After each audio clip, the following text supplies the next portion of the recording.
Meus amados irmãos e irmãs, abrimos nossas Bíblias no livro de Daniel, dando sequência à exposição deste livro, no capítulo 9, dos versículos 1 ao 19. É um dos capítulos mais belos e mais ricos deste livro de Daniel. Em meio às pesquisas e estudos, descobri que Calvino expôs esse texto aqui em 4 sermões. Como eu estou bem distante de ser Calvino, eu vou só em 2. Então hoje do 1 ao 19 e depois, domingo seguinte ou no próximo, se Deus quiser, do 20 ao 27. Primeiro versículo ao 19, temos aqui a oração que ele faz diante do Senhor, quebrantado. E do 20 ao 27, em meio ainda à oração, ele recebe a resposta do Senhor à sua oração através do anjo Gabriel. Acompanhe comigo então a leitura, livro de Daniel, 9º capítulo, do versículo 1 até o 19. No primeiro ano de Dario, filho de Assuero, da linhagem dos Medos, o qual foi constituído rei sobre o reino dos caldeus, no primeiro ano do seu reinado, eu, Daniel, entendi pelos livros que o número de anos de que falara o Senhor ao profeta Jeremias, que haviam de durar as assolações de Jerusalém, era de 70 anos. Voltei o rosto ao Senhor Deus, para o buscar com oração e súplicas, com jejum, pano de saco e cinza.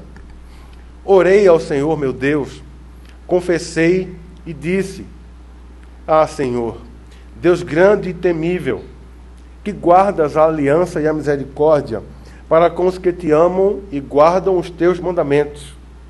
Temos pecado e cometido iniquidades, procedemos perversamente e fomos rebeldes, apartando-nos dos teus mandamentos e dos teus juízos. E não temos dado ouvidos aos teus servos, os profetas, que em teu nome falaram aos nossos reis, nossos príncipes e nossos pais, como também a todo o povo da terra. A ti, ó Senhor, pertence a justiça, mas a nós o corar de vergonha, como hoje se vê. Aos homens de Judá, os moradores de Jerusalém, todo Israel, quer os de perto, quer os de longe, em todas as terras por onde os tens lançado, por causa das suas transgressões que cometeram contra ti. Ó Senhor, a nós pertence o corar de vergonha, aos nossos reis, aos nossos príncipes e aos nossos pais, porque temos pecado contra ti. Ao Senhor nosso Deus pertence a misericórdia e o perdão, pois nos temos rebelado contra ele, e não obedecemos à voz do Senhor nosso Deus para andarmos nas suas leis, que nos deu por intermédio de seus servos os profetas. Sim, todo Israel transgrediu a tua lei, desviando-se para não obedecer à tua voz. Por isso, a maldição e as imprecações que estão escritas na lei de Moisés, servos de Deus, se derramaram sobre nós, porque temos pecado contra ti. Ele confirmou a sua palavra, que falou contra nós e contra os nossos juízes, que nos julgavam, e fez vir sobre nós grande mal, porquanto nunca, debaixo de todo o céu, aconteceu o que se deu em Jerusalém. Como está escrito na lei de Moisés, todo este mal nos sobreveio. Apesar disso, não temos implorado o favor do Senhor, nosso Deus, para nos convertermos das nossas iniquidades e nos aplicarmos à tua verdade. Por isso, o Senhor cuidou em trazer sobre nós o mal e o fez vir sobre nós. Pois justo é o Senhor nosso Deus em todas as suas obras que faz, pois não obedecemos à sua voz. Na verdade, ó Senhor nosso Deus, que tiraste o teu povo da terra do Egito com mão poderosa, e a ti mesmo adquiriste renome, como hoje se vê, temos pecado e procedido perversamente. Ó Senhor, segundo todas as tuas justiças, aparte-se a tua ira e o teu furor da tua cidade de Jerusalém, do teu santo monte, porquanto, por causa dos nossos pecados e por causa das iniquidades de nossos pais, se tornaram Jerusalém e o teu povo opróbrio para todos os que estão em redor de nós. Agora, pois, ó nosso Deus, ouve a oração do teu servo e as súplicas, e sobre o teu santuário assolado, faze resplandecer o teu rosto, por amor do Senhor. Inclina, ó Deus meu, os ouvidos e ouve. Abre os olhos e olha para a nossa desolação e para a cidade que é chamada pelo teu nome, porque não lançamos as nossas súplicas perante a tua face, fiados em nossas justiças, mas em tuas muitas misericórdias. Ó Senhor, ouve. Ó Senhor, perdoa.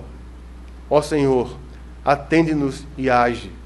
Não te retardes, por amor de ti mesmo, ó Deus meu, porque a tua cidade e o teu povo são chamados pelo teu nome. Curva a cabeça, vamos orar uma vez mais. Ó Senhor, nosso Deus, clamamos a ti, Senhor, por tua misericórdia nesse instante, na exposição de tua palavra, Senhor. Nos capacita, Pai. Grandes são as limitações, dependemos completamente de ti, Senhor. Abençoa o teu povo. Traz-nos transformação, confrontação, consolação e fortalecimento, Senhor, para a glória do teu nome. Em nome do Senhor Jesus. Amém. Amém.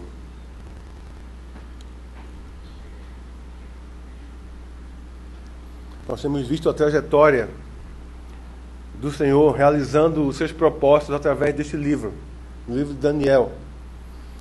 Tanto Daniel quanto os seus 3 amigos, Ananias, Misael e Azarias, foram para o cativeiro. Eram de famílias nobres de Jerusalém, de Judá, e foram para o cativeiro numa primeira incursão.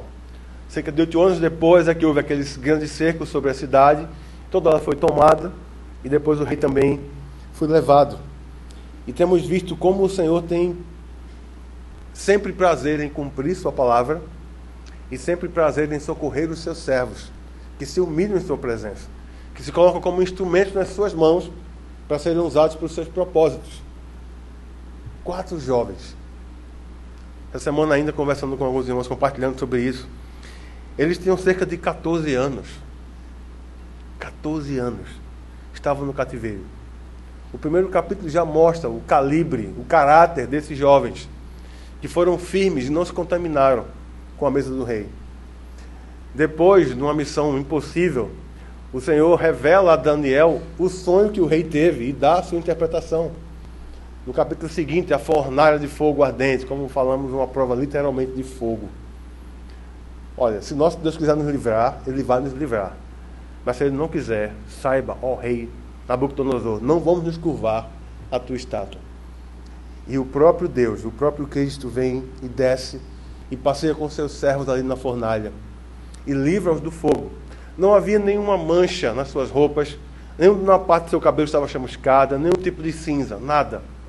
Absolutamente intactos e ainda passearam na fornalha. No capítulo seguinte, que é o 4, o próprio rei narra com palavras dele mesmo, dizendo como Deus o humilhou para fazê-lo saber que o céu é que reina e que o Senhor tem o domínio do reino dos homens e o dá a quem quer. E ninguém pode impedi-lo, pegar sua mão, deter e dizer, o que fazes? Depois vem o filho de Nabucodonosor, o Belsazar. Chega a tremer de medo quando estava num grande banquete para alguns dos seus 1000 sátrapas governadores, e usando os utensílios da casa de Deus para tomar vinho, para se embebedar, para suas orgias e outras práticas. Então surgem alguns dedos e escrevem na parede, e aquele homem agora treme de medo junto com os seus 1000. E naquela mesma noite ele morreu. Então os medos e persas assumiram o reinado da Babilônia. Inclusive esse contexto aqui já é o contexto imediato, já do primeiro ano do reinado de Dario, o Médio, o Médio persa. Depois vimos no 6º capítulo Daniel na cova dos leões, já idoso, mas ainda assim confiante no Senhor. Mesmo quando impedido de orar, um decreto real, se alguém buscasse outro Deus ou alguém que não o rei, seria jogado na cova dos leões. Daniel fez o que era de costume, como sempre. Orava 3 vezes ao dia, não deixou de fazê-lo. E foi para a cova por conta disso. Novamente lá, o Senhor preserva o seu servo. No capítulo seguinte vimos uma visão. A partir do 7º capítulo começa uma série de visões e de algumas partes importantíssimas também desse livro, que é o livro mais apocalíptico do Antigo Testamento. E o Senhor então vai dando visões, a primeira visão no 7º, depois a segunda no 8º capítulo. E vemos aqui agora algo um pouco diferente. Se você observar comigo aí, Daniel estava estudando o livro, ou lendo o livro do profeta Jeremias. Um rolo, não era a Bíblia como nós temos hoje. Era um rolo, talvez, de um certo volume. E ele abriu, estava estudando e vendo lá a questão da promessa do Senhor em relação ao seu povo. Lendo a história, vendo tudo o que levou o povo ao cativeiro, e estava observando a resposta do Senhor, ou a promessa do Senhor, de que após 70 anos, eles seriam levados de volta para a sua terra. E enquanto lia, em meio a essa meditação, ele começou então, digamos assim, a fazer os cálculos. E começa a perceber que já estava próximo de se completar os 70 anos. Lembrem-se, ele que era um adolescente quando chegou na Babilônia, cerca de 14 anos. Agora já era um homem entrando na idade avançada. Ele estava aqui com cerca de 82 anos. Daniel aqui estava com cerca de 82 anos. Ou seja, se passaram 68 anos de cativeiro do povo de Israel. O que é que se passava na mente dele? Não está aparentemente acontecendo nada. Mudou-se mais um imperador e o povo continua cativo. Senhor, o Senhor não vai agir. Aconteceu alguma coisa? Tem algo errado? Ele começou a meditar naquilo e ele prontamente vai e cai em oração e se queda em oração aos pés do Senhor. Então, eu quero compartilhar com vocês um tema simples para tentarmos acompanhar o texto. A oração que Deus ouve.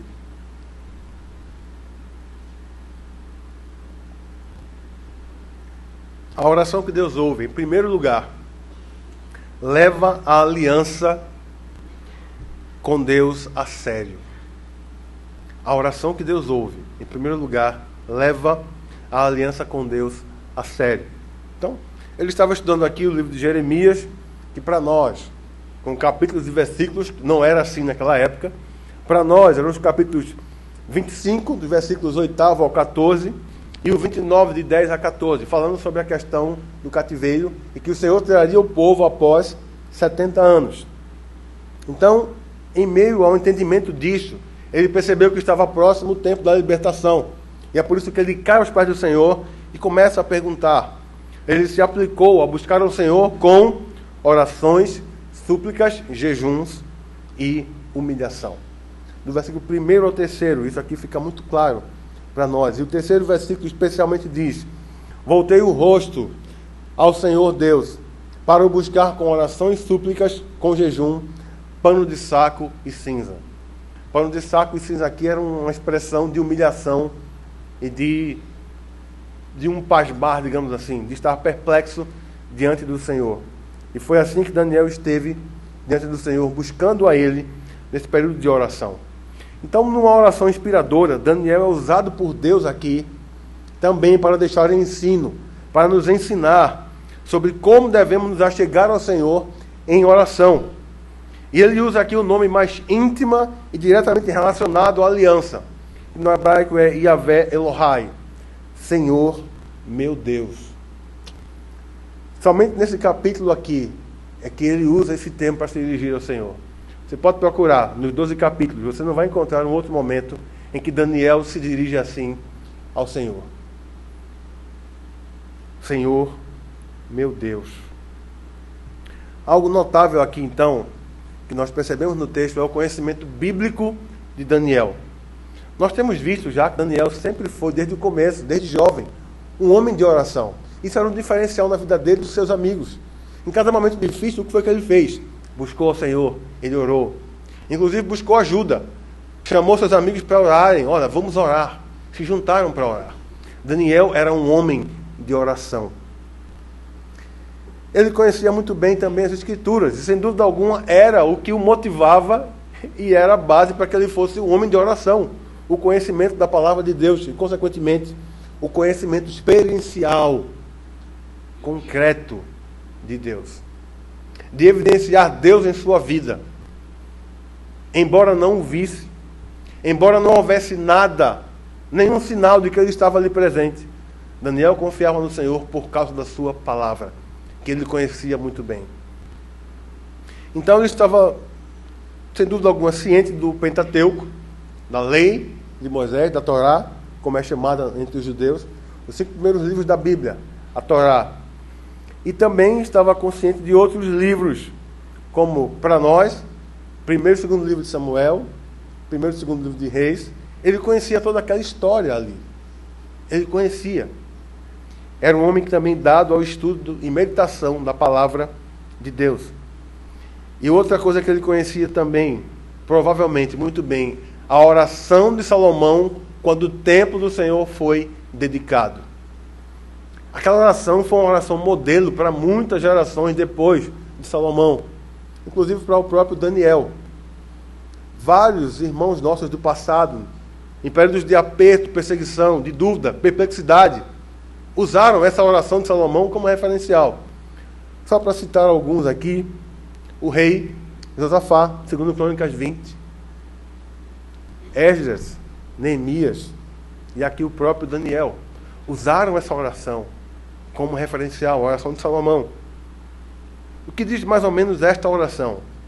Em suma, se você ler depois, segundo Crônicas, no 6º capítulo, a partir do versículo 12, Salomão, diante de uma tribuna ali, de um altar de madeira, ele se prostra, se ajoelha e ora diante do povo ao Senhor. E começa então ali a dedicar aquela casa, aquele templo ao Senhor, dizendo: olha, Senhor, quem sou eu, o meu povo, para te construirmos uma casa para que o Senhor habitasse? Porque nem o céu, nem os céus dos céus podem conter a tua presença, quanto mais essa casa que nós aqui fizemos. E depois, a partir do versículo 21, você pode conferir aí, como um tipo de refrão. Versículo 21, depois pula, 23, depois 25, 27, e alguns outros intercalados.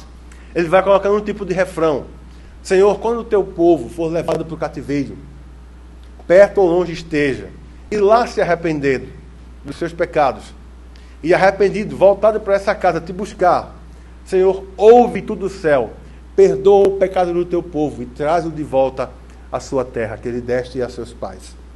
Ele vai falar também de maneira pessoal, quando um homem pecar contra o seu irmão, contra o seu próximo, ele vai colocar várias situações ali. E o refrão é mais ou menos esse: ouve tudo o céu, perdoa o pecado, sara, restaura. Essa é a temática, essa é a tônica, segundo Crônicas, no 6º capítulo. Então foi a partir da aliança que a oração de Daniel fluiu. A aliança que Deus fez com o seu povo. Uma aliança que consistia, sim, de mandamentos, que são chamadas as estipulações da aliança. E quando elas não fossem obedecidas, haveriam então as sanções da aliança. Basicamente está em Deuteronômio, você pode ler Deuteronômio no capítulo 28. As questões de obediência e desobediência à lei do Senhor. Estou passando aqui um monte de tarefa de casa, né? Eu espero que vocês façam. É importante conferir o que está na Escritura. Então, a obediência traria bênçãos. A desobediência traria maldições, infortúnios para o povo. Então, a partir dessa aliança, Daniel, numa situação de angústia, de urgência para ele, angustiante, ele se coloca aqui e intensifica as suas orações diante do Senhor. Rotineiramente, ele orava 3 vezes ao dia. Mas num período como esse de calamidade, de urgência para ele, de algo que angustiou o seu coração, ele aumentou isso aí. Ele intensificou as suas orações. Ele utilizou oração, súplica, jejum e humilhação com toda a seriedade. Lembrando uma coisa: Daniel era um tipo de primeiro-ministro do Império Babilônico. Um homem tremendamente ocupado. Se havia alguém de agenda cheia naquele império, o seu nome era Daniel de Judá. Mas ele não abria mão de orar 3 vezes ao dia. E quando havia algo urgente, ele aumentava a oração. Na história da igreja, há relato de alguns nomes, né, que marcam.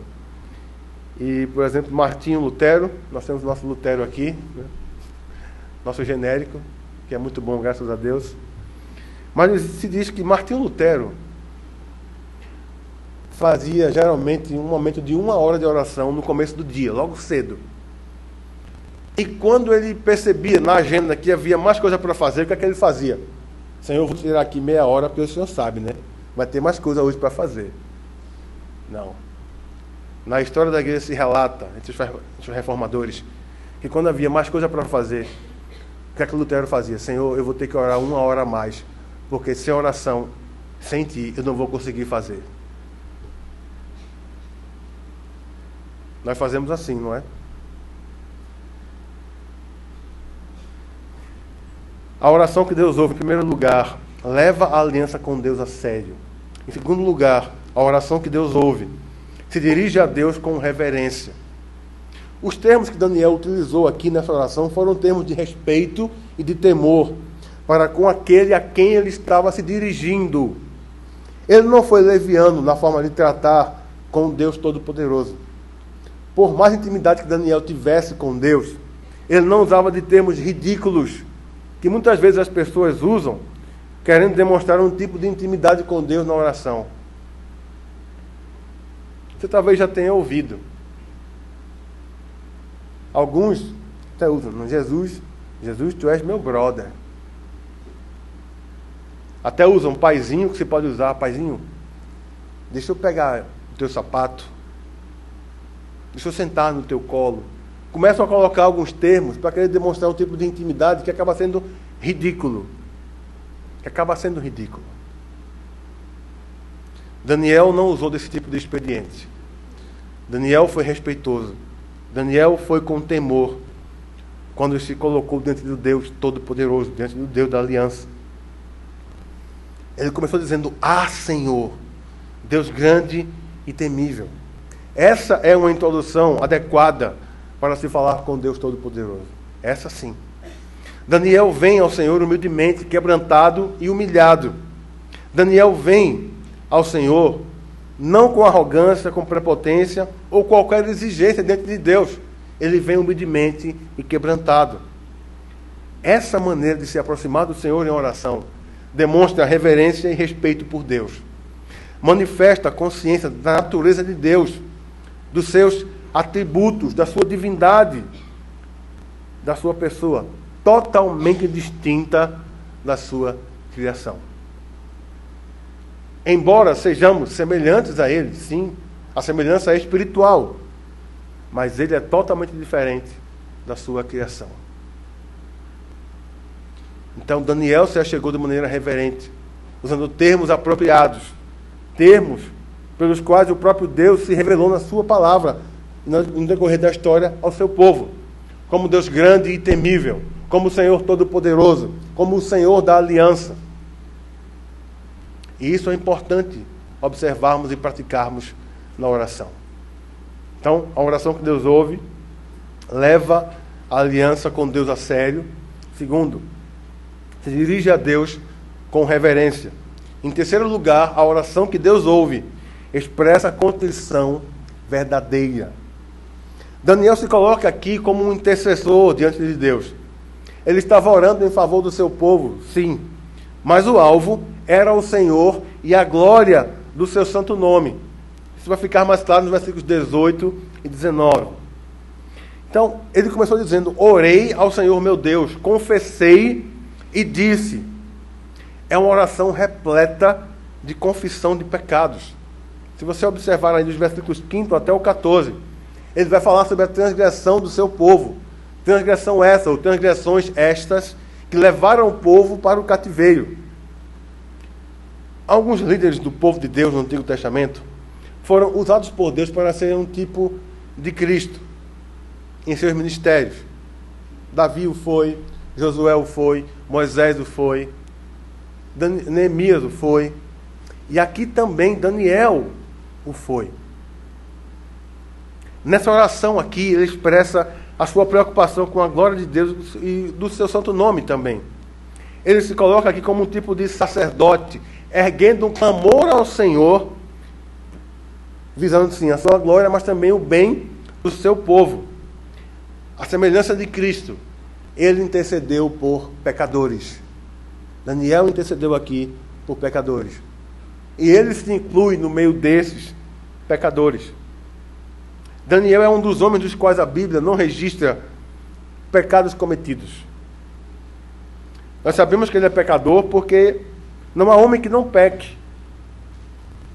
Mas ele é um homem que, assim como Jó, tem um testemunho do próprio Deus, de ser um homem justo, piedoso e que agrada a Deus, que agradava a Deus em sua vida.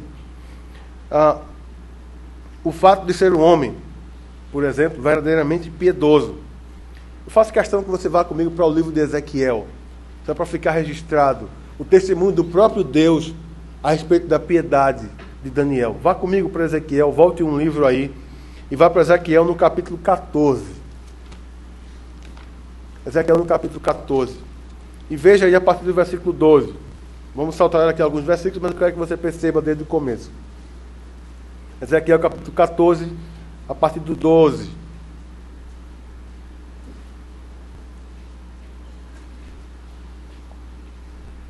Esse livro de Ezequiel foi escrito durante o período do cativeiro.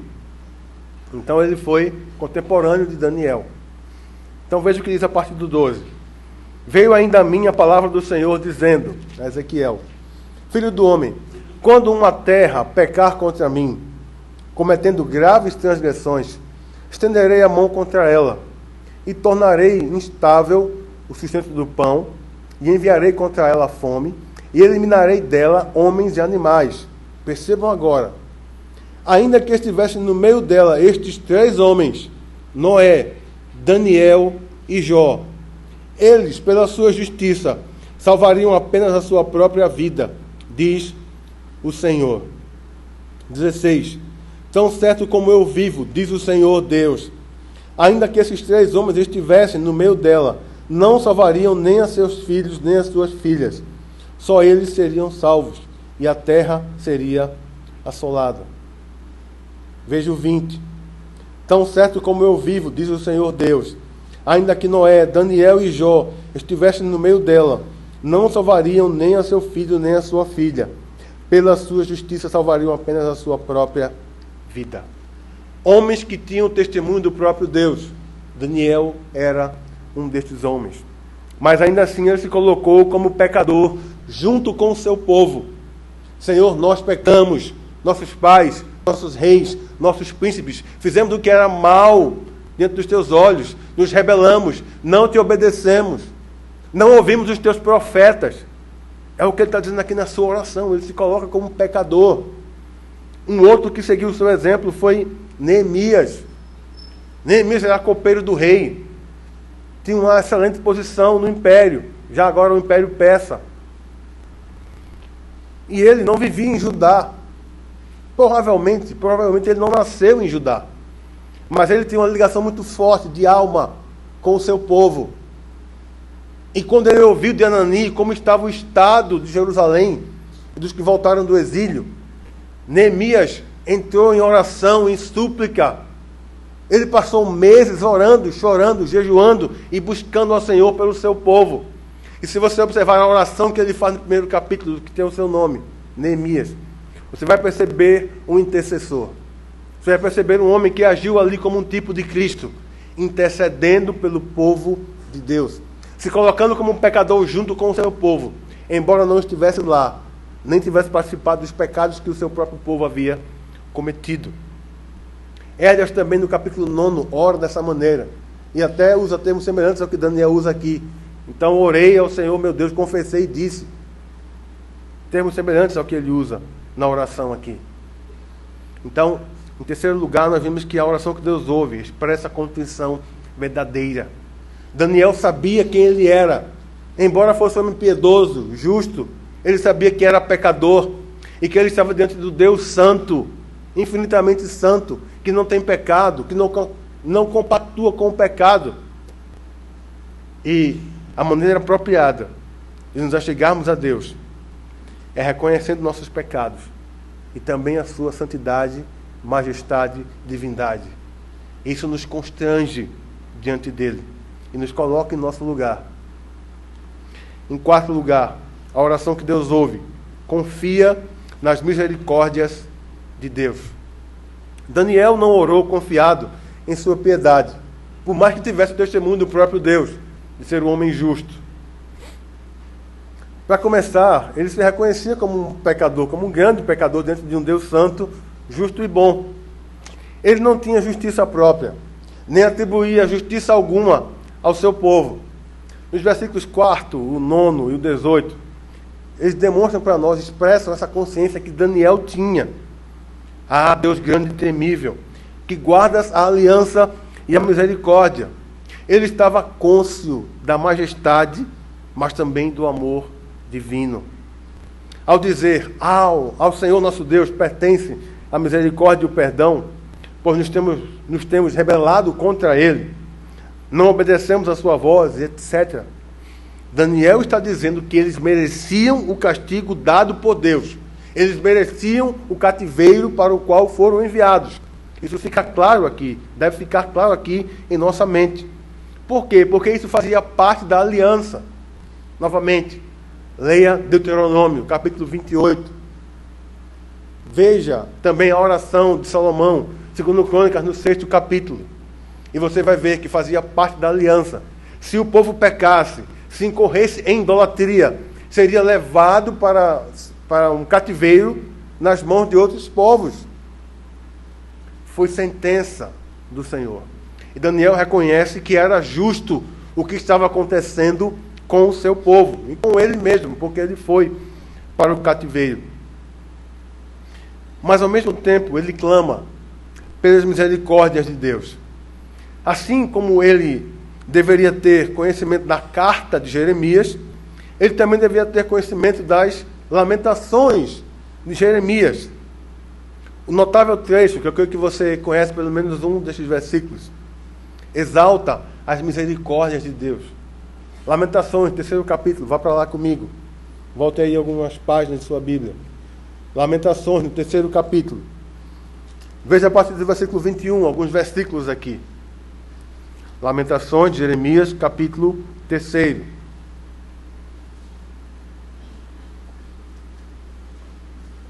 A partir do versículo 21, veja o que diz. Depois de ver toda a desolação, Jeremias diz aqui: eu sou o homem que viu a aflição. 21. Quero trazer à memória o que me pode dar esperança. As misericórdias do Senhor são a causa de não sermos consumidos, porque as suas misericórdias não têm fim, renovam-se cada manhã, grande é a tua fidelidade. A minha porção é o Senhor, diz a minha alma, portanto esperarei nele. Bom é o Senhor para os que esperam por ele, para a alma que o busca. Bom é aguardar a salvação do Senhor, e isso em silêncio. Bom é para o homem suportar o jugo na sua mocidade. Assente-se solitário e fique em silêncio, porquanto esse jugo Deus o pôs sobre ele. Põe a boca no pó, talvez ainda haja esperança. Dê a face ao que o fere, farte-se de afronta. O Senhor não rejeitará para sempre.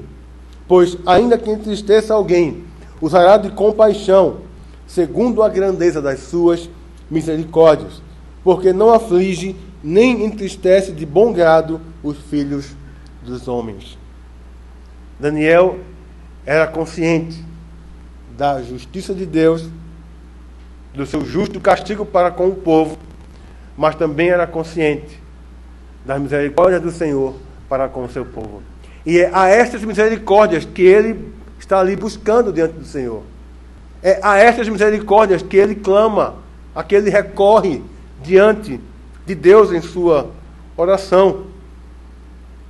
E em quinto lugar, finalmente, a oração que Deus ouve faz súplicas baseadas nas Escrituras. A oração que Deus ouve faz súplicas baseadas nas Escrituras. Então, após se colocar diante de Deus com toda seriedade, considerando a comunhão com Ele, dirigindo-se a Ele reverentemente, expressando contrição verdadeira e confiando nas misericórdias de Deus, Daniel faz agora pedidos baseados na Bíblia. Ele usou aqui pedidos de importunação.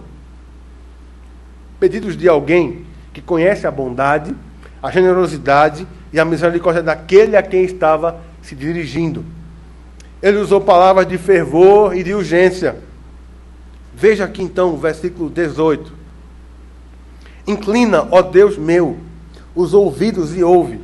Abre os olhos e olha para a nossa desolação e para a cidade que é chamada pelo teu nome.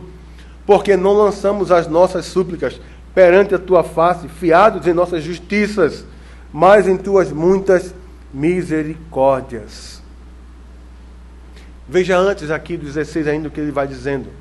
Ó Senhor, segundo todas as tuas justiças, aparte-se a tua ira e o teu furor da tua cidade de Jerusalém, do teu santo monte, porquanto por causa dos nossos pecados e por causa das nossas iniquidades de nossos pais, se tornaram Jerusalém e o teu povo opróbrio, ou seja, vergonha, vexame, para todos os que estão em redor de nós. Agora, pois, ó nosso Deus, ouve a oração do teu servo e as suas súplicas, e sobre o teu santuário assolado, faze resplandecer o teu rosto, por amor do Senhor. Ele recorre ao Senhor, confiado nas misericórdias do Senhor, não em nenhum tipo de justiça ou mérito dele ou do seu povo, porque nem ele tinha, nem o seu povo também tinha. Daniel clama ao Senhor dizendo que tudo o que era colocado por ele em oração, o povo, a cidade, o templo, era tudo do Senhor. A tua cidade, o teu povo, o teu santuário. Se você observar depois, a oração de Neemias tem um conteúdo semelhante. Senhor, é o teu povo. E ele também, Neemias, lembra o cativeiro lá do Egito, quando o povo foi libertado. Senhor, é o povo que tu libertaste do Egito, com mão poderosa. Ele fez menção disso também. Daniel, embora estivesse pedindo aqui misericórdia, o seu principal foco era o Senhor. O seu principal foco era a glória do Senhor, o reino de Deus e os propósitos desse reino na terra.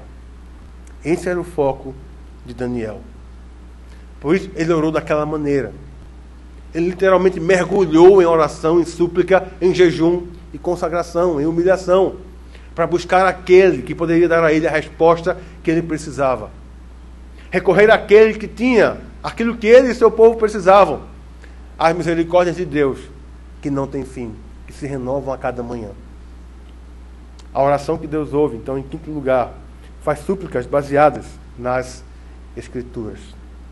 E que aplicações podemos, então, aqui ter para nós, a partir dessa oração do servo de Deus, Daniel? Primeira coisa, precisamos aprender a nos achegar a Deus por quem Ele é. Isso não é exercício fácil. Talvez alguns digam que é. Se for para você, Deus seja louvado. Mas exercitarmos a vida de oração simplesmente por quem Deus é, reservar tempos para oração simplesmente por quem Deus é, não é algo fácil. Eu confesso que para mim não é algo fácil. E creio que talvez para você também seja. Quando observamos a rotina que nós temos, o tempo tão corrido, uma coisa aqui, outra ali, um imprevisto aqui, um imprevisto ali, nos vemos envolto às coisas. Se pudéssemos, seríamos um povo, com pelo menos 8 braços, para pegar, cada um pegava uma coisa para resolver. Mas não somos assim, nem podemos ter 8 braços. Precisamos aprender a nos achegar a Deus por quem Ele é.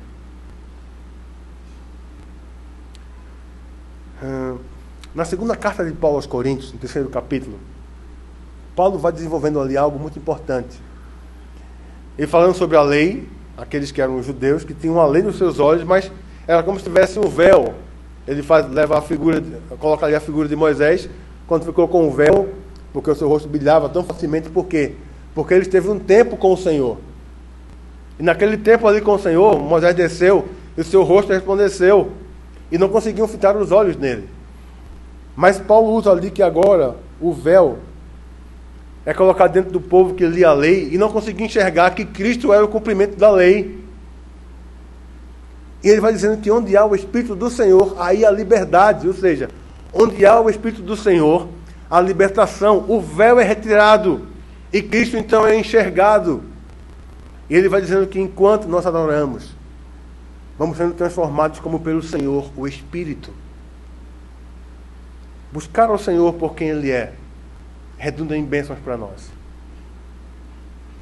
Quando você conhece alguém extremamente inteligente, capacitado numa área que você trabalha, que você gosta de estudar, o que é que você geralmente faz?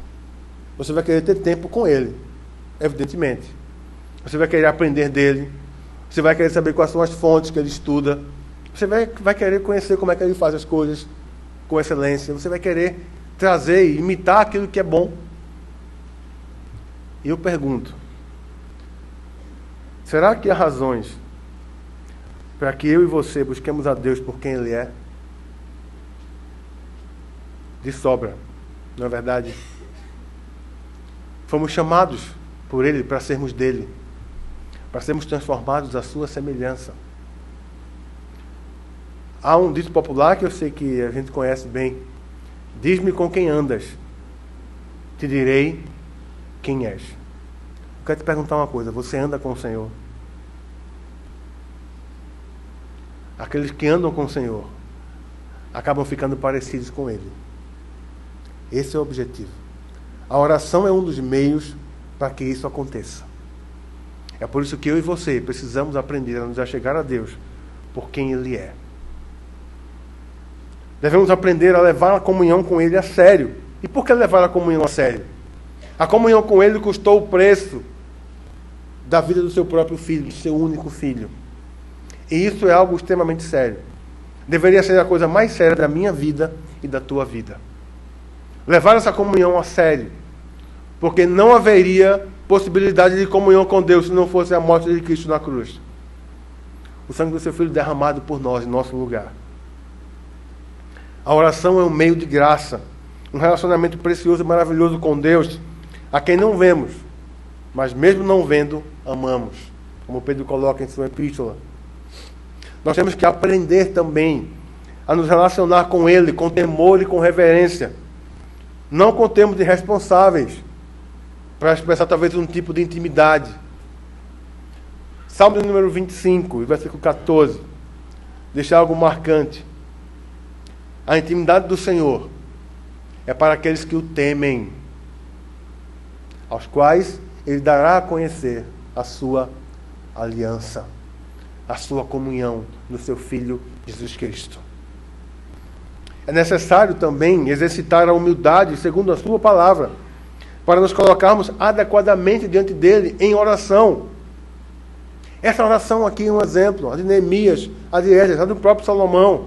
Novo Testamento, a oração do publicano, naquela parábola que Cristo ensina em Lucas 18, do 9 até o 14. Enquanto o fariseu se gabou da sua pretensa piedade, qual foi a postura do publicano? Batendo no peito. E o que era naquela época bater no peito? Era uma expressão de luto, de tristeza profunda. Era assim que ele estava. E disse: Senhor, sê propício, ó Deus, sê propício a mim, pecador.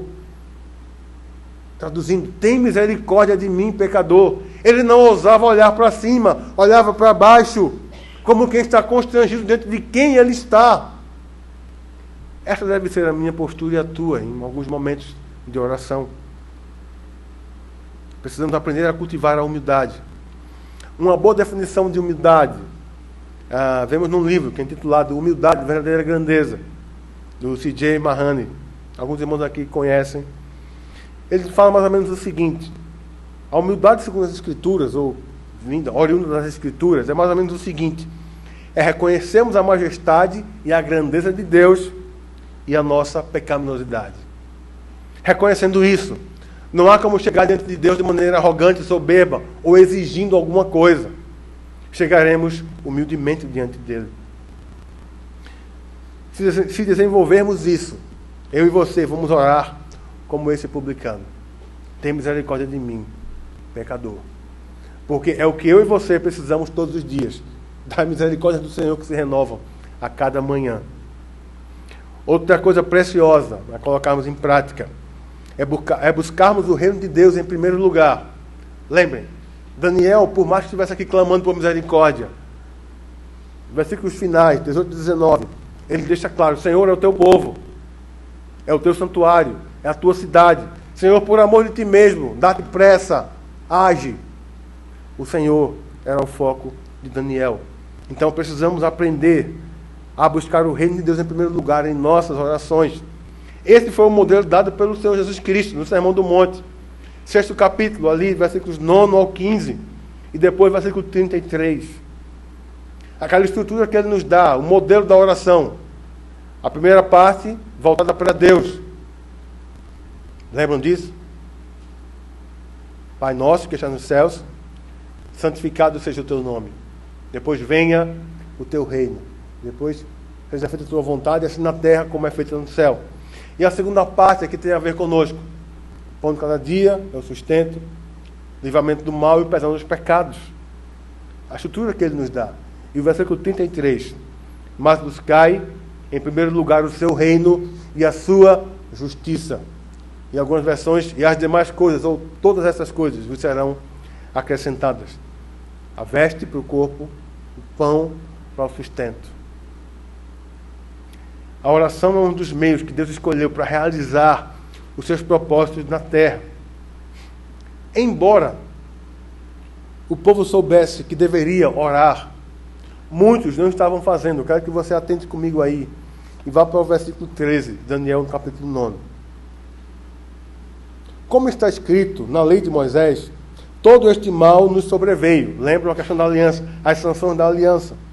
Apesar disso, não temos implorado o favor do Senhor nosso Deus para nos convertermos das nossas iniquidades e nos aplicarmos à tua verdade. Embora houvesse a promessa do Senhor para a libertação do povo, Deus requeria a oração do seu povo. Requeria que o seu povo o buscasse. Da mesma forma, hoje, devemos também encarar a oração como um dos meios que Deus escolheu para realizar seus propósitos aqui na terra. A sua obra aqui na terra. Deus e a sua obra devem ser nosso maior interesse aqui nessa terra. Devemos ter os outros, todos eles são legítimos, mas o maior deles deve ser o próprio Deus e a sua obra aqui na terra. Nós podemos orar a qualquer hora e de qualquer lugar por causa dos méritos do nosso Salvador. Nós temos a assistência da Trindade em oração. Lembrando aqui carta aos Romanos, 8º capítulo, versículos 26 e 27. Por nós sabemos orar como convém, o Espírito Santo intercede por nós com gemidos inexprimíveis.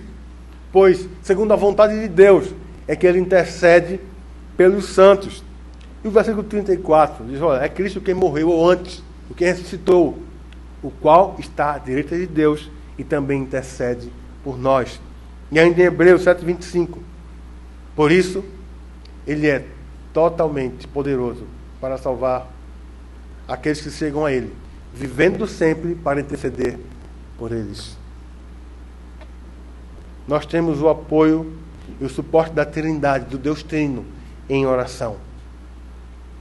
E sejamos certos de que recebemos as respostas às orações que fazemos, se orarmos segundo a sua vontade. É claro que vamos ver isso no próximo sermão, se Deus quiser, a resposta à oração de Daniel. Mas, recorrendo aqui à primeira epístola de João, 5º capítulo, versículos 14 e 15, ali vai dizer mais ou menos o seguinte: que se oramos segundo a sua vontade, ele nos ouve. E se estamos certos de que ele nos ouve, então teremos as respostas às orações que lhe fazemos. Nós devemos aprender a orar em harmonia com a palavra de Deus. Porque a oração que Deus ouve é uma oração feita, baseada na sua palavra, de acordo com a aliança que ele estabeleceu com o seu povo. Deixe-me fazer aqui algumas perguntas. Qual é a tua demanda? Qual é a tua aflição? Qual é a tua dor? Quais são tuas dúvidas em relação ao presente ou ao futuro? Quais são os teus questionamentos a Deus? O que tem tirado o teu sono, a tua paz? Ou causado dor e incerteza? Coloca dentro do Senhor em oração. Foi isso que Daniel fez. Ele estava inquieto, estava perturbado, angustiado. Ele se colocou dentro do Senhor em oração. Eu e você devemos fazer a mesma coisa. Seja o que for, coloque dentro do Senhor em oração. Através da oração, Ele nos dá a sua paz, poder, perdão e graça. É isso que Ele faz. Concluindo, textos como esse nos ensinam como devemos nos achegar ao Senhor em oração. Ele nos dá uma estrutura maravilhosa e um exemplo de um homem piedoso, Daniel. Um homem focado nos interesses do Deus da aliança. Um tipo de Cristo em sua época. Nós podemos, a exemplo de Daniel, aprender a descansar na soberania e no domínio do Senhor, domínio absoluto, sobre todas as coisas, porque as suas promessas são fiéis. Nenhuma delas vai falhar. Nenhuma. Os tempos têm sido difíceis e angustiantes, mas Ele não tarda em cumprir as suas promessas. Ele está às portas. Está voltando para nos buscar. Enquanto isso, nós aguardamos orando e adorando. Amém e amém. Vamos ficar de pé. Vamos entoar esse cântico. Dependência.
Ó Deus Todo-Poderoso, e criaste terra, céu, mar, tudo que neles há, todo esse universo. Ó Senhor, esperamos em Ti. Dependemos de Ti, Senhor, completamente, para absolutamente tudo em nossas vidas. Estamos aqui, Senhor, em Tua presença. E clamamos por Tuas misericórdias que não têm fim. Se renovam a cada manhã. Ó Senhor, eu Te peço Tua bênção sobre cada um de nós neste lugar. Sobre cada irmão e irmã. Sobre cada criança, adolescente, jovem, adulto, os idosos. Sobre cada família. Senhor, sobre cada um dos meus irmãos que estão com demandas grandes, urgentes, angustiantes, doloridas. Senhor, estende Tua mão de graça. Senhor, por amor do Teu nome, do Teu povo, age. Age rápido, Senhor. Glorifica o Teu nome, de acordo com a Tua vontade, Senhor, de acordo com os Teus propósitos, porque a Tua vontade para nós é boa, perfeita e agradável. Ela é irretocável, não se compara com a nossa. Senhor, Te peço graça por aquele coração que entrou aqui angustiado.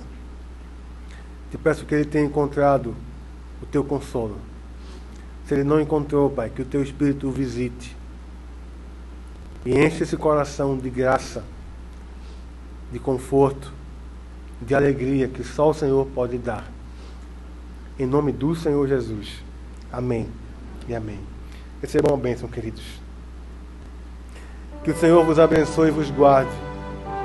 Que o Senhor faça resplandecer o seu rosto sobre vós e tenha misericórdia de vós. Que o Senhor sobre vós levante o seu rosto com um largo e belo sorriso de graça e vos dê paz até o dia da volta de Cristo. Em nome do Pai, do Filho e do Espírito Santo. Amém.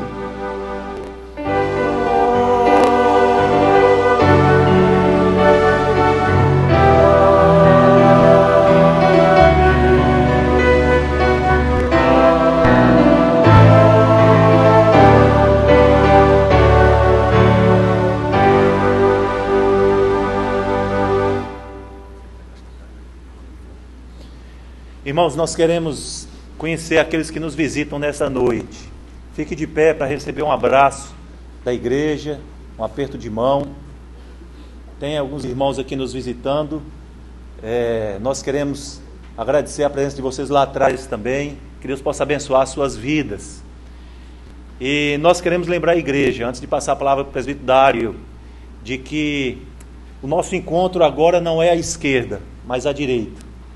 Nós temos a tendência sempre de nos dirigirmos aqui ao lado para estarmos nos congratulando entre os irmãos e amigos, mas nós convidamos a igreja agora para inverter o lado. Estamos agora nos dirigindo ao nosso lado aqui direito, ao lado esquerdo dos irmãos. A pracinha já está pronta aí, os banquinhos já instalados para que nós possamos aqui nos confraternizar. Então os irmãos não mais virão para o lado meu esquerdo, mas direito, para nós nos congratularmos e confraternizarmos. Vamos passar a palavra para o presbítero Dário.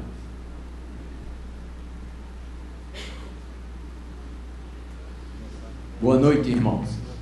Em mais uma atividade evangelística, estaremos no próximo sábado, dia 26, apoiando o trabalho evangelístico na congregação do Vasco da Gama. Será apenas no sábado à tarde, e teremos à noite, então, o culto de encerramento da atividade.